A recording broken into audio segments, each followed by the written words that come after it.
ছাত্ররা সর্বোচ্চ ধৈর্যের পরিচয় দিয়েছেন, কিন্তু প্রশাসন যারা ছিল তারা তাদের দায়িত্বশীলতা বজায় রাখতে না পারার কারণেই ছাত্র জনতা ক্ষিপ্ত হয়েছে। এখানে ছাত্র জনতার কিছু করার ছিল না। যারা বৈষম্য বিরোধী ছাত্র আন্দোলনের আহ্বায়ক পদে মানে কেউ আহ্বায়ক পদে আছেন, কেউ নির্বাচিত হতে যাচ্ছেন, কেউ সদস্য সচিব হিসেবে যাচ্ছেন, তাদেরকে এইভাবে কোনো ধরনের ওয়ারেন্ট ছাড়া, কোনো ধরনের প্রমাণ ছাড়া কিভাবে ধরে নিয়ে আসে? বৈষম্য বিরোধী ছাত্র আন্দোলনই যে এটা ভাঙছে, এটা তো কোনো প্রুফ নেই। দায়টা আপনারা বৈষম্য বিরোধী আন্দোলনের উপর চাপাতে চান না, সেটাই টোটালি আপনারা আমরা টোটালি বৈষম্য বিরোধী ছাত্র আন্দোলনের দিকে এটা আমরা দিতে চাচ্ছি না, কারণ এরকম টোটালি বৈষম্য বিরোধী ছাত্র আন্দোলন সবাই এখানে ছিল না।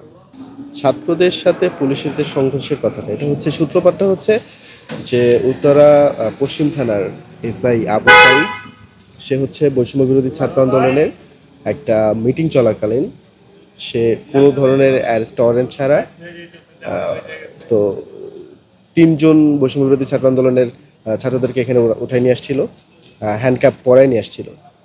তো এইটা নিয়ে আর কি তাদেরকে এখানে পশ্চিম থানায় নিয়ে পূর্ব থানাতে হস্তান্তর করে।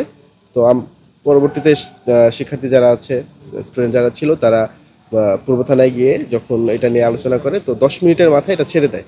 কিন্তু পরক্ষণেই ওসি সাহেব যে আছেন, ওসি হাফিজ এবং অন্যান্য যারা আছেন পুলিশের, তাদের উস্কানি বক্তব্য শুনেই ছাত্র জনতা ক্ষিপ্ত হয়ে পশ্চিম থানায় আসে।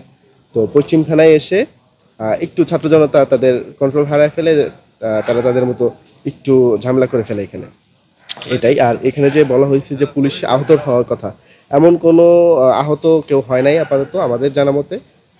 আপাতত আমরা যতটুকু জানি, অন্যান্য জার্নালিস্টরাও মনে হয় জানে যে এরকম কোনো আহত হয়েছে। তবে এখানে কিছু টপ এগুলো ভাঙচুর হয়েছে, এটা সত্য কথা। তবে থানার ভেতরে কোনো কিছুই হয় নাই, থানার ভিতরে টোটালি ক্লিয়ার ছিল এবং পুলিশটা সম্পূর্ণ নিরাপদ ছিল। কিন্তু এখানে যে দুই পক্ষেরই একটু মিসআন্ডারস্ট্যান্ডিংটা বেশি করে, বিশেষ করে ছাত্রদের খুবই কনফিউজ করে ফেলছে প্রশাসন এবং টোটালি উত্তেজিত করে দিচ্ছে। তাদের ভাষ্যমতে টোটাল দায়িত্বশীল কোনো আচরণ আমরা দেখি নাই, দায়িত্বশীল আচরণ ছিল না, যার কারণে এই অবস্থাটা বেশি অবনতির দিকে চলে যায়। বৈষম্য বিরোধী ছাত্র আন্দোলন হিসেবে আমরা আমাদের সর্বোচ্চ ধৈর্যের পরিচয় প্রথম দিক থেকে দিয়ে আসছি। বৈষম্য বিরোধী ছাত্র আন্দোলন কখনোই এইসবে বিশ্বাসী না।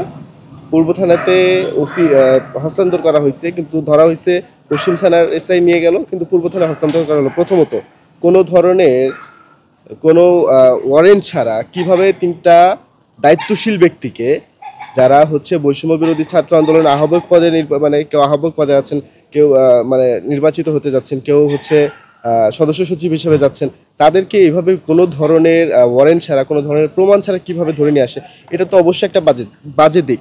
এবং আমরা যারা ছিলাম ওইখানে উপস্থিত ছিলাম, কয়েকজন আমরা যারা প্রত্যক্ষদর্শী ছিলাম, তারা আমরা দেখেছি যে ছাত্ররা সর্বোচ্চ ধৈর্যের পরিচয় দিয়েছেন, কিন্তু প্রশাসন যারা ছিল তারা তাদের দায়িত্বশীলতা বজায় রাখতে না পারার কারণেই ছাত্র জনতা ক্ষিপ্ত হয়েছে। এখানে ছাত্র জনতার কিছু করার ছিল না। প্রথমত ঘেরাও করা হয় নাই, প্রথমত পুলিশের সাথে বসাই হয়েছিল, কোনো ছাত্র জনতা জানতো না, ব্যাপারটা কেউ জানতো না। প্রথমত যারা অ্যারেস্ট হয়েছিল তাদের তাদের পক্ষ থেকে যারা গিয়ে প্রথমে পুলিশের সাথে আলোচনার একটা বসা হয় টেবিলে। তবে তাদের আলোচনাটা কখনোই একটা সমাধান হবে এমন কোনো আলোচনা ছিল না, যার কারণেই ছাত্র জনতা আনতে বাধ্য হয়েছে এখানে, তাছাড়া কোনো ছিল না। এখানে তো অনেকেই শিক্ষার্থী পরিচয় দেয়, বৈষম্য বিরোধী ছাত্র আন্দোলন আর সকল শিক্ষার্থী তো বৈষম্য বিরোধী ছাত্র আন্দোলনের না, অনেক দলেরই তো আছে, বিভিন্ন ইস্যুরই আছে, কিন্তু বৈষম্য বিরোধী ছাত্র আন্দোলনই যে এটা ভাঙছে, এটা তো কোনো প্রুফ নেই। দায়টা আপনারা বৈষম্য বিরোধী আন্দোলনের উপর চাপাতে চান না, সেটাই টোটালি আপনারা আমরা টোটালি বৈষম্য বিরোধী ছাত্র আন্দোলনের দিকে এটা আমরা দিতে চাচ্ছি না, কারণ এরকম টোটালি বৈষম্য বিরোধী ছাত্র আন্দোলন সবাই এখানে ছিল না।